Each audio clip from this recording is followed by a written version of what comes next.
People, Jamaica, Manchester United, they have the same problems. Let me tell you why.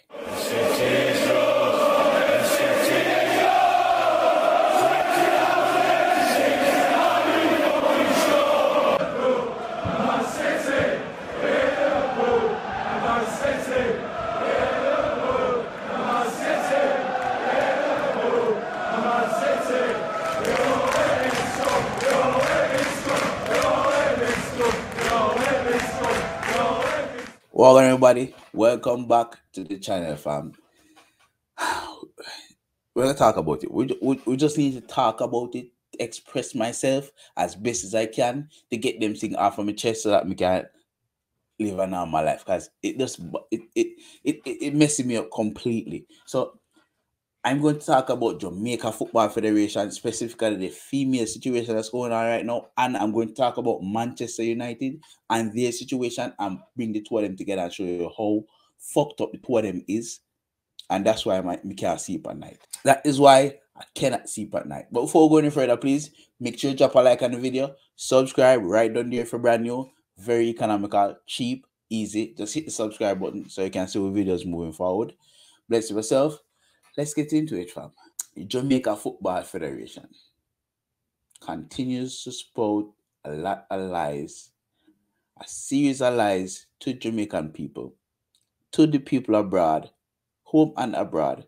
And now we are seeing that these lies are coming to the fore, and it's disgusting, very, very much disgusting. Very much disgusting, and I don't know about you guys, but I don't like it. Just like day ago, 2 days ago, Bonnie Shaw came out in an interview along with the Tottenham keeper, and what they said is riveting, to say the least. They're saying that there are people who played for the qualifications and who played in the World Cup still has not been paid fully. Have they been given the money from FIFA and CONCACAF and they just hasn't been paid? Or were they paid by FIFA and CONCACAF and they weren't giving the money to the players? What is going on in JFF, people? I know. I know exactly what it is. They are taking the money and they are using it, giving it to them friends and families, spending the money, and when it comes to the girls to get paid, they're not getting paid. These girls played, how can we put this? These girls played their hearts out. Not to qualify for the World Cup once, but twice.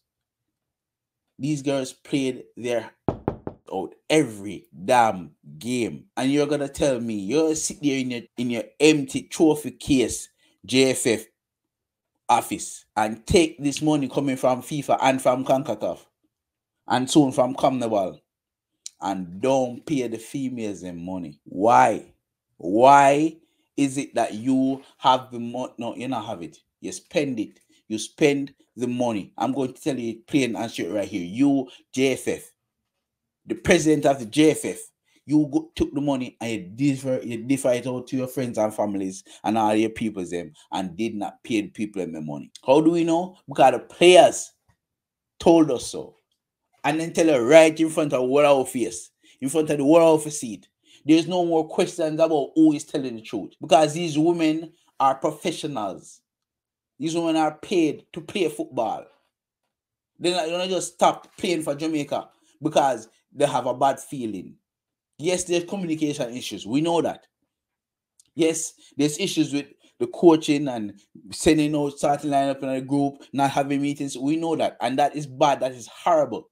But the key thing is, why is it that some women have not been paid fully? And why is it that the initial payment, when they made a complaint about like a month ago, the initial complaint that they made that made them not want to play for the team? That's when they started making payments to the players. Why is it that you're just paying them the money when the World Cup was on in summer? Why? Because you man took the money and you man spent it amongst yourselves. Point blank and period. That is why JFF is not going to go anywhere until we get rid of the JFF. Flush them down the toilet. Every single one of them, even the janitors. Flush these fuckers down the toilet. Point blank, period. Argument done. Fast forward over to Manchester United. I'm seeing some tweets from Sky Caviar was the one name, the Sky journalist, correspondent, whatever you want to call himself, saying he's getting OEPA sources saying that 50% of Manchester United has lost dressing Eric Ten Hag has lost dressing room. 50% of them. What calculations you use to make that determination? You put the Pythagorean over the Pythagorean. What algorithm did you use to make that calculation? What calculator did you use? Long division, short division. What was it? What calculation did you use to make 50% of Manchester United players are no longer playing for Eric Ten Hag? See, that's the thing with these English media, you know. Once Manchester United have bad results, they just start hacking in on the players and on the coaches. Never heard about how horrible the Glazers are. Why have we heard, again, Kai Keva, he talked about how bad horrible the Glazers are. I give you that credit. But how horrible, how often you see journalists in the English media talking about how horrible the Glazers are? Most recently, they start talking about how brilliant Sir Jim Ratcliffe will be in the media. Fabrizio Romano, all of the English media is talking about how Sir Jim Ratcliffe will be this, will be that, and how Sheikh Jassim fell out of the race a month ago and he won't be in the race anymore. Yes, Fabrizio Romano, he will always be the GOAT.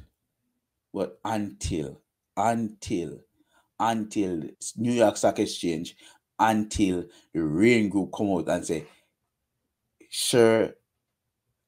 the Sheikh Jassim is no longer in the race of Manchester United, I will never believe a word they said. Because last 3 weeks ago, they said Sir Jim Ratcliffe was going to start.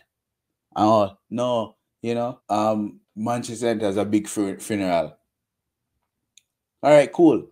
Following week, oh, no, yeah, we have to delay it for next week. And then for next week, 4 weeks straight, they've been delaying. Monday was supposed to be the first day at Manchester United. Why hasn't it happened yet? The heart of the story is the fucking Glazers. The heart of the story is the fucking Glazers. I don't want to talk about how horrible they've been because they've been fucking horrible. But the main thing about the Glazers is they don't want to leave Manchester United. Some of them want to, and 2 of them don't want to. Until we get them to sign that deal, and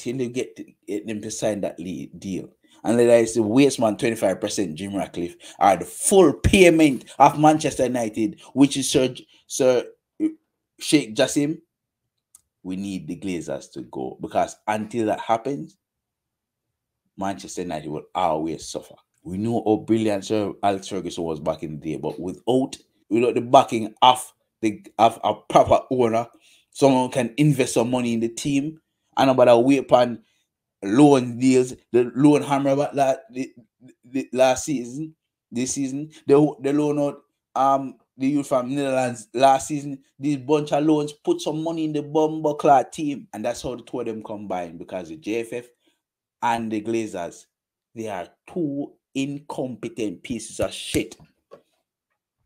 Complete and utter fucking shit. And that's where we are today. My country is run by a fucking federation that is complete shit, and my club is run by a fucking pieces of shit, and combine them together make my football horrible. Make me want to stop watch football completely. Make it go waste, man.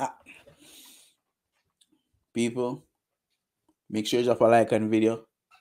Subscribe if you're brand new. Really cheap and economical. Thank you guys so much for watching. This has been the 4th official. Best of yourself. Best of others. Manaz.